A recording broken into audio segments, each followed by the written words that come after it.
नमस्कार, खबरें जारी न्यूज 24 पर मैं हूं आपके साथ मकसूद खान। 18वीं लोकसभा के लिए पहले चरण का मतदान खत्म हो गया और लगभग सभी राज्यों की लोकसभा सीटों पर बम्पर वोटिंग हुई है। लेकिन इस वोटिंग में सबसे ज्यादा अगर किसी राज्य ने चौंकाया तो वो पश्चिम बंगाल है।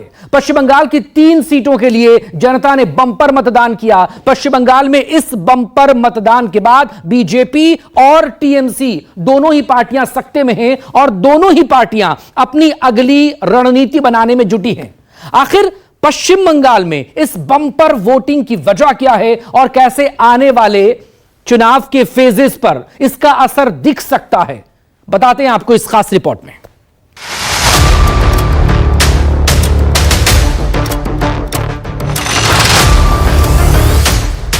पश्चिम बंगाल में बम्पर वोटिंग, किसको चीयर, किसकी हूटिंग।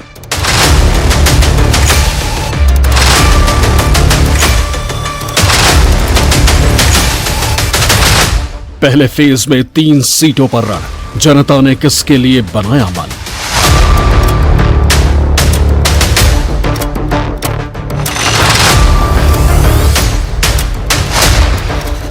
बम बारूद, गोली और हिंसा, पश्चिम बंगाल का पुराना किस्सा।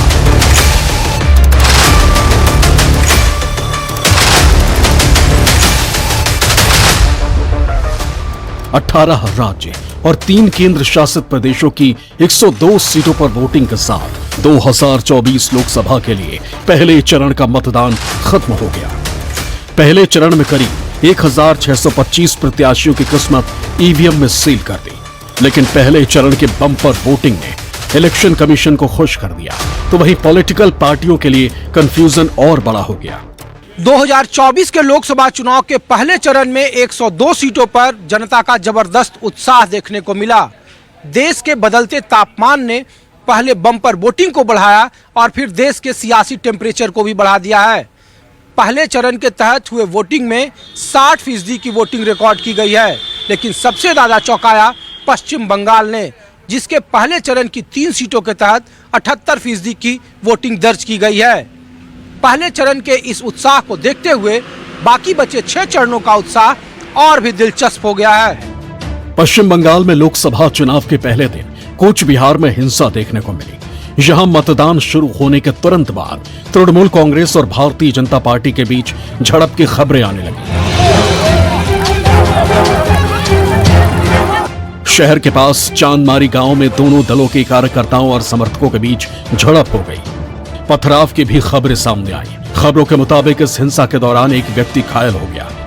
दिनहाटा ब्लॉक के भेटा गुड़ी से भी हिंसा की खबर सामने आई। टीएमसी ने आरोप लगाया कि यहां देसी बम फेंके गए, जिससे उनके ब्लॉक अध्यक्ष अनंत बर्मन घायल हो गए, जिन्हें अस्पताल में भर्ती कराया गया। टीएमसी और बीजेपी दोनों पार्टियों ने एक दूसरे पर मतदाताओं को डराने धमकाने का आरोप लगाया। आरोप लगे कि वोटर्स को मतदान केंद्रों तक पहुंचने से रोका गया और बूथ एजेंटों पर हमले भी हुए। लेकिन तमाम राजनीतिक आरोपों के बावजूद कूच बिहार में जनता ने खुलकर अपने लोकतांत्रिक अधिकार का इस्तेमाल किया। कूच बिहार सीट पर वोटिंग प्रतिशत करीब 78% दर्ज किया गया। बीजेपी कूच बिहार में हिंसा के लिए टीएमसी पर उंगली उठा रही। कूच बिहार में भारी मतदान के बाद बीजेपी पश्चिम बंगाल में टीएमसी के खत्म होने की भविष्यवाणी भी कर रही। हमारे साथ केंद्रीय मंत्री निशित प्रमाणिक हैं। निशित जी, एक छोटा सा सवाल था कि बम्पर वोटिंग हो रही है बंगाल में, किस तरीके से इसे देखते हैं बीते लोकसभा चुनाव के मुकाबले? देखिए, जनता जो है, यहाँ की जनता बहुत जागरूक है और 2021 का पोस्टपोल वायलेंस भी देखा और उसके बाद लोगों ने ये वायलेंस के आगे ये समझ में उन लोगों को आ गया कि वायलेंस के खिलाफ ये वोट देना है, वोटिंग करना है। और जो वोटिंग हो रहा है ये वायलेंस के खिलाफ हो रहा है। निश्चित रूप से मैं कहूँगा लोग जो है इस बार जवाब देगा, तृणमूल कांग्रेस को जवाब देगा। और जहाँ जहाँ भी ये घटनाएं हो रहा है, वायलेंस का घटनाएं हो रहा है, जनता जनार्दन, आम आदमी, आम नागरिक, आम वोटर वहाँ पर प्रतिरोध कर रहे हैं। इससे ही पता चलते हैं कि जनता किस तरह से जागरूक हुआ है। दादा, कैसे चुनाव आयोग की भूमिका को कैसे देख रहे हैं और इस बार 2024 में कितना अनुमान है 2019 के मुकाबले? 18 सीटें भारतीय जनता पार्टी जीती थी। देखिए, भारतीय जनता पार्टी इस बार बहुत ज़्यादा सीट में जीतने वाला है, ये निश्चित रूप से मैं कहता हूँ आप लोगों को। और लोग जो है, लोग पूरी तरह से जाग चुका है, जागरण हुआ है। পুরো কুচবিহার একটা উত্তেজনা প্রবণ জায়গা, লোকসভা, বিধানসভা, পঞ্চায়েত সবসময় গন্ডগোল। তো সেখানে ওই বম ফম দেখিয়ে ভয় দেখানোর চেষ্টা করে ওখানকার সরল যারা রাজবংশী মানুষরা যারা আমাদের পক্ষে আছেন তারা যাতে ভোট না দেয় সেই চেষ্টা হয়। তবু আমি বলছি ওরা ভোট দেবেন, নিশ্চিত জিতবেন। कूच बिहार में यूं तो चतुष्कोणीय मुकाबला है, लेकिन सीधी टक्कर बीजेपी और टीएमसी के बीच है। इंडिया गठबंधन से किनारा करके ममता ने पूरे चुनाव को दिलचस्प बना दिया। कूच बिहार सीट से प्रत्याशियों की बात करें तो भारतीय जनता पार्टी की तरफ से निश्चित प्रमाणिक मैदान में, तो टीएमसी ने जगदीश चंद्र वर्मा बसूनिया को टिकट दिया। वहीं फॉरवर्ड ब्लॉक ने नीतीश चंद्र रॉय को उम्मीदवार बनाया है, तो इंडिया गठबंधन की तरफ से कांग्रेस की पिया रॉय चौधरी चुनाव लड़ रही हैं। आपको बता दें कि जिले के 2043 मतदान केंद्रों में से करीब 196 संवेदनशील के लिस्ट में आते हैं। कूच बिहार में पहले भी कई बार चुनावी हिंसा हो चुकी है। 10 अप्रैल 2021 में विधानसभा चुनाव के दौरान भी यहां मतदाताओं सहित 5 लोगों की हत्या कर दी गई थी। पश्चिम बंगाल के अलीपुरद्वार में भी बम्पर वोटिंग हुई। पश्चिम बंगाल के अलीपुरद्वार सीट पर करीब 76% वोटिंग हुई। पश्चिम बंगाल के अलीपुरद्वार लोकसभा सीट पर मुकाबला बीजेपी और टीएमसी के बीच है। अलीपुरद्वार से भारतीय जनता पार्टी की तरफ से मनोज तिग्गा, तृणमूल कांग्रेस की तरफ से प्रकाश सिंह बड़ाइक और रिवोल्यूशनरी सोशलिस्ट पार्टी की तरफ से मिली उरांव चुनावी मैदान में है। लोकसभा चुनाव 2019 के पहले चरण के मतदान में पश्चिम बंगाल के जलपाईगुड़ी में भी वोटिंग हुई और यहां भी लोगों ने बढ़ चढ़कर मतदान में हिस्सा लिया। पश्चिम बंगाल के अलीपुरद्वार सीट पर करीब 76% वोटिंग हुई। पश्चिम बंगाल के अलीपुरद्वार लोकसभा सीट पर मुकाबला बीजेपी और टीएमसी के बीच है, लेकिन सीपीएम भी जलपाईगुड़ी से ताल ठोक रही है। जलपाईगुड़ी से भारतीय जनता पार्टी ने जयंत राय को प्रत्याशी बनाया है, तो तृणमूल कांग्रेस की तरफ से नितमल चंद्र रॉय चुनावी मैदान में है। इंडिया गठबंधन की तरफ से सीपीएम के देवराज बर्मन उम्मीदवार हैं।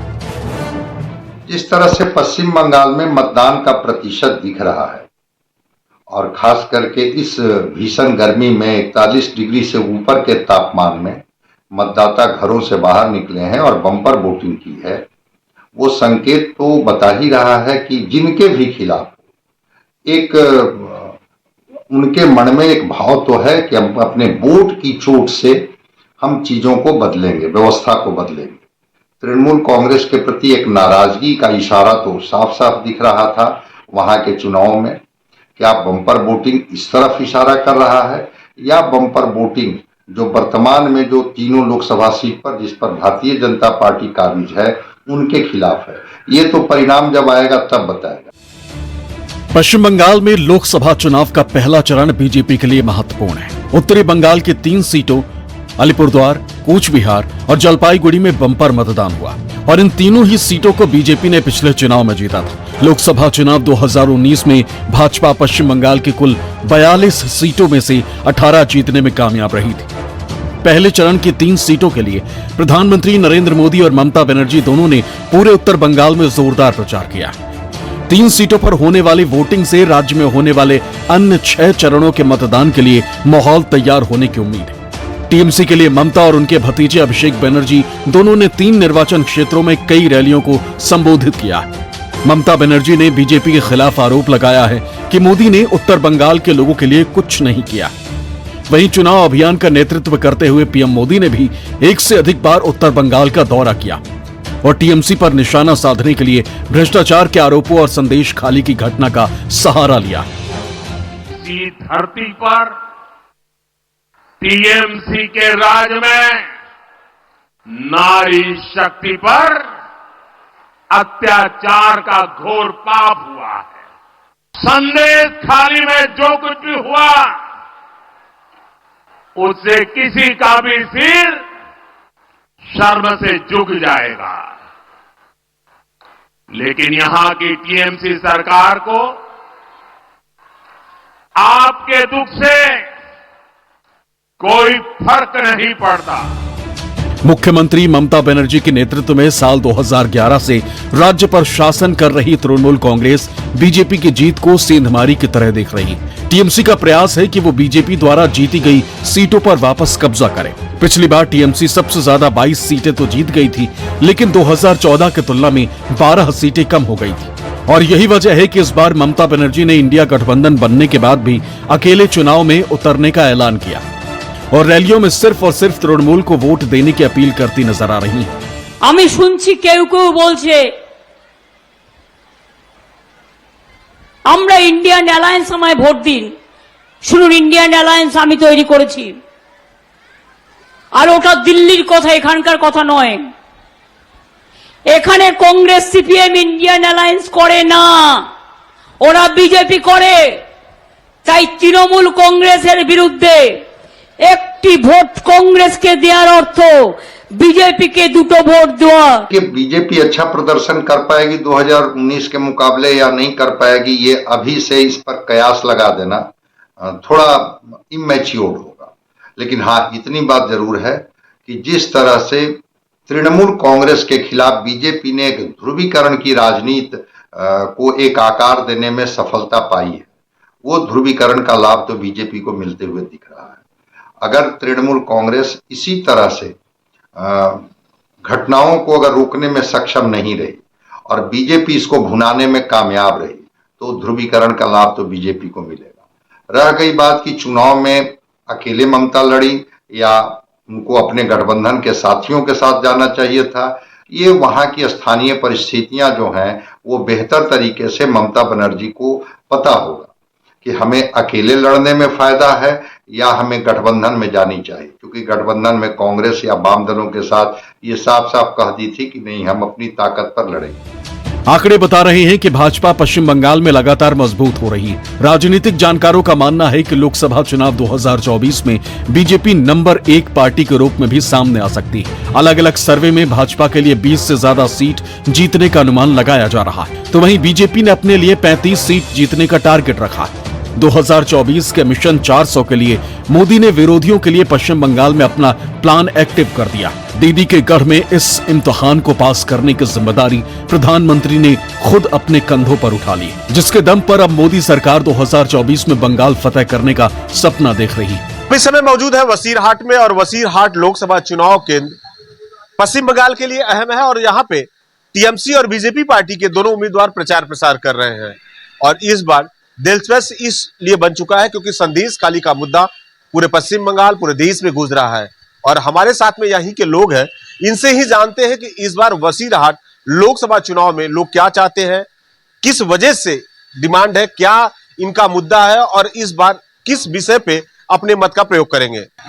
पहले रेखा जो मोहन है ना, उसको जब टाइम घोषणा हुआ जे ये रेखा पात्र मेरा कैंडिडेट है, हम लोग का दिल उड़ गया क्योंकि वो कैंडिडेट खुद प्रधानमंत्री का कैंडिडेट है और हम लोग को रहना चाहिए मन में जो विश्व नेता वो एक बार मुझे बोसियाट में सोच लिया, बोसियाट के लिए सोच लिया, तो ये तो अच्छा ही हुआ। 100% हम लोग तो जीतेगा। दीदी को दिया जाएगा, जो विकास हो जीतेगा, विकास जो हो रहा है उसको देख के दीदी को ही दिया जाएगा। दीदी को दिया जाएगा, मोदी जी को, या मोदी और दीदी की लड़ाई है? नहीं, मोदी और दीदी की नहीं, दीदी का तो फिलहाल में मोदी जी दीदी का नहीं है। पश्चिम बंगाल में कुछ और देखा जा रहा है, तो अगर ये हिंसक घटनाएं टारगेटेड है, किसी खास समुदाय को टारगेट करके ये हिंसक घटनाओं को अंजाम दिया जा रहा है या किसी को प्रोटेक्ट करने की कोशिश की जा रही है, तो इसका अंजाम तो बुरा होगा और स्वाभाविक तौर पर जो लोग इसके भुक्तभोगी होंगे तो अपने वोट की ताकत से वो बताने की कोशिश करेंगे, उनके खिलाफ में मत करेंगे। हालांकि हिंसा को रोकना ये राज्य सरकार की जिम्मेवारी बनती है। ठीक है, पैरामिलिट्री फोर्सेस रहते हैं चुनाव में जो कहीं ना कहीं से हिंसक घटनाओं पर विराम देते हैं, लेकिन राज्य के पास नियंत्रण की ताकत होती है कि कैसे हम लॉ एंड ऑर्डर को कंट्रोल करेंगे। तो हिंसक घटनाएं अगर इसी तरह से होते रही या नियंत्रित होते रही तो मैं समझता हूं कि वर्तमान सरकार को इसके खमियाजा भुगतना पड़ेगा और खास करके राज्य सरकार। पिछले 2 दशकों में पश्चिम बंगाल की राजनीतिक तस्वीर काफी बदल गई। सबसे पहले 1998 में बनी टीएमसी के उदय ने वामपंथियों के प्रभाव को कम कर दिया और फिर बीजेपी के उदय ने कांग्रेस और वाम दोनों को निचोड़ लिया। विधानसभा में अभी भी टीएमसी ने अपना दबदबा बनाए रखा है। 2016 में 295 में से 211 सीटें और 2021 में 215 सीटें जीती। कांग्रेस और लेफ्ट लगातार गिर रहे हैं, जिन्हें 2016 में 44 और 33 सीटें मिली थी, जो 2021 में 0 पर सिमट गई। इस गिरावट का सीधा फायदा बीजेपी को हुआ। 2016 में 3 सीटों से बढ़कर 2021 में 77 हो गई। पश्चिम बंगाल टीएमसी प्रमुख ममता बनर्जी का मजबूत दुर्ग माना जाता है। Mamata Banerjee double M formula यानी मुस्लिम और महिला वोटों के सहारे बंगाल के सत्ता में अपना दबदबा बनाए हुए और 2024 में क्लीन स्वीप का टारगेट सेट किया। लोकसभा चुनाव के सियासी सरगर्मी के बीच संदेश खाली की घटना ने बीजेपी को ममता बनर्जी पर हमला करने का मौका दे दिया। बीजेपी की नजर टीएमसी के डबल एम फॉर्मूले में से 1 एम यानी महिला वोटों में सेंधमारी की है। यही वजह है कि बीजेपी और पीएम मोदी संदेश खाली के जरिए ममता बनर्जी और टीएमसी सरकार पर हमलावर है। Bureau report, news 24।